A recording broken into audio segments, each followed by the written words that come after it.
ওই বিভীষিকাময় সময়ে মুসিবতের কালে মানুষগুলো পাগল হয়ে বিশ্বনবীকে খুঁজতে আরম্ভ করবে।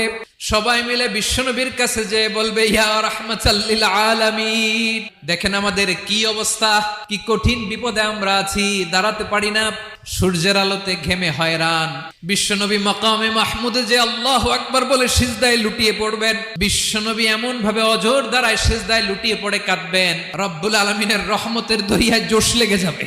রব্বুল আলামিন এই দৃশ্য থেকে সহ্য করতে পারবেন না। রব্বুল আলামিন বলবেন, ইয়া মুহাম্মদ ইরফা রাসাক, ও নবী আপনি মাথা তোলেন, আপনার কান্না আমি সহ্য করতে পারি না, আজকে আপনি যা চাবেন তাই দেব। ওয়াশফা তুশাফা, যার জন্য সুপারিশ করবেন তার সুপারিশ কবুল করে নেব।